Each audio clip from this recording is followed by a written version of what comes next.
When sex becomes stressful, when you're overthinking instead of enjoying the moment, it can take a real toll on both intimacy and quality of life. Welcome back to the podcast. Today we're diving into our monthly AMA, where I answer your questions directly from our members and subscribers. If you'd like full-length access to these AMA episodes, early releases, and transcripts, make sure to join the membership community at supercast.com. Now let's jump right into today's questions. First up, how do we measure the strength of an erection? How is erectile dysfunction actually determined? And is there such a thing as a maximum hardness that partners can notice? There's actually a tool called the erectile hardness score, used in research to describe erection quality. It runs from grade 1 to 4, grade 1, not hard enough for penetration, grade 2, somewhat firm enough for intercourse but not completely rigid, grade 3, firm, hard enough for intercourse but not the maximum hardness, grade 4, completely rigid and fully hard. That said, these categories are vague, and the most useful measure is personal. You know your own body best, so you can compare your current erections to the hardest you've had in the past. Clinically, what matters most is whether it's firm enough for intercourse.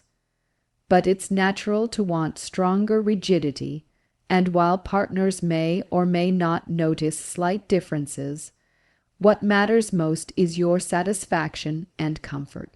To formally diagnose erectile dysfunction, doctors use questionnaires, usually about 5 key questions.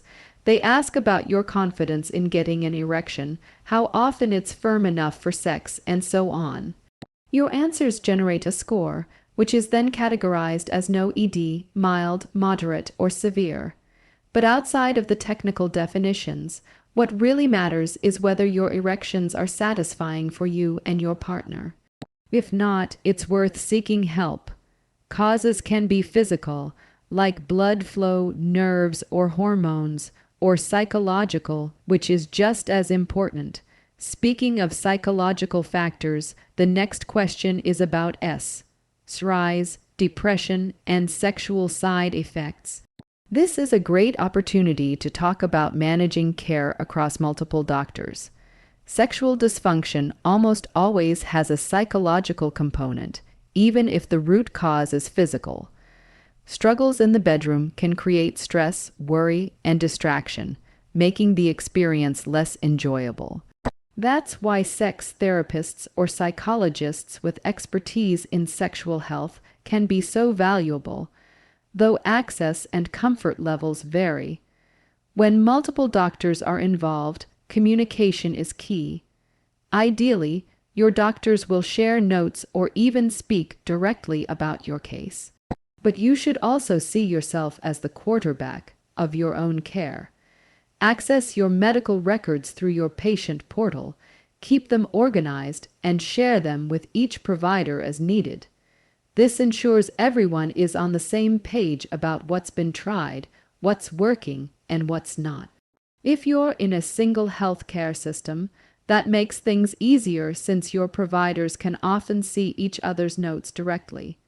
Otherwise, your primary care doctor can help coordinate referrals and keep your care team connected. Now, about SSRIs specifically, these antidepressants are well known to cause sexual side effects. They can lower libido, delay or block orgasm, and sometimes interfere with erections or ejaculation. The severity often depends on the dose. Lower doses may not cause problems, while higher doses might. The good news is your prescribing doctor knows about these side effects and can work with you to adjust dosage, or even consider alternatives with fewer sexual impacts. The most important part is being open and honest. Don't wait for your doctor to ask. Bring up what you're experiencing. That's how you'll find the right balance between managing your mental health and preserving your sexual function. Thanks for tuning in to today's AMA. If you want access to the full session, make sure to join the membership at supercast.com, where you'll get all extended AMA episodes, early releases, and full transcripts. And if you're enjoying this content, Don't forget to share it with friends and hit that subscribe button. Take care of yourself. You're worth it.